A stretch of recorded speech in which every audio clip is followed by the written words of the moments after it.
नमस्कार दोस्तों, मैं लक्ष्मी। आइए की कहानी स्टार्ट करते हैं। आज की कहानी है एक राजा और दो भिखारी की कहानी। एक बार एक राजा था। वह जब भी मंदिर जाता तो दो भिखारी उसके दाएं और बाएं बैठा करते थे।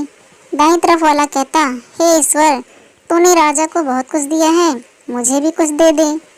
तो बाएं तरफ वाला कहता, हे राजा, ईश्वर ने तुझे बहुत कुछ दिया है, मुझे भी कुछ दे दे। दाईं तरफ वाला भिखारी बाएं तरफ वाले से कहता, ईश्वर से मांग, वह सबकी सुनने वाला है। बाएं तरफ वाला जवाब देता, चुप कर मूर्ख। एक दिन राजा ने अपने मंत्री को बुलाया और कहा कि मंदिर में दाईं तरफ वाला भिखारी जो बैठता है वह हमेशा ईश्वर से मांगता है, तो अवश्य ही ईश्वर उसकी सुनेगा। लेकिन जो बाएं तरफ बैठता है वह हमेशा मुझसे ही मांगा करता है। तो तुम ऐसा करो कि एक बड़े बर्तन में खीर भरकर उसमें स्वर्ण मुद्रा डाल दो और वह उसको दे आओ। मंत्री ने ऐसा ही किया। अब वह भिखारी मजे से खीर खाते खाते दूसरे भिखारी को चिढ़ाता था।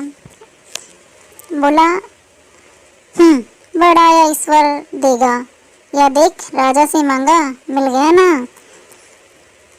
खाते खाते जब उसका पेट भर गया तो उसने बची हुई खीर का बर्तन उस दूसरे भिखारी को दे दिया और कहा, ले पकड़, तू भी खा ले मूर्ख। अगले दिन जब राजा आया तो देखा कि बाएं तरफ वाला भिखारी तो आज भी वैसे ही बैठा है, लेकिन दाएं तरफ वाला भिखारी गायब है।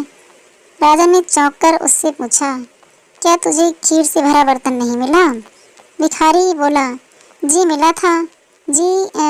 क्या स्वादिष्ट खीर थी, मैंने पेट भर खूब खाया, और जब मेरा पेट भर गया तो वह जो दूसरा भिखारी यहाँ बैठता है, मैंने उसको देकर कहा, मूर्ख हमेशा कहता रहता है ईश्वर देगा, ईश्वर देगा, ले खा ले। राजा मुस्कुराकर बोला, अवश्य ही ईश्वर ने उसे ही दे दिया। दोस्तों, हमें इस कहानी से यह शिक्षा मिलती है कि अगर हम ईश्वर से मांगते हैं तो ईश्वर हमारी सोच से हमें ज़्यादा ही देता है। अगर हम किसी इंसान से मांगते हैं तो हमें उतना ही देगा जितना हमें ज़रूरत होती है।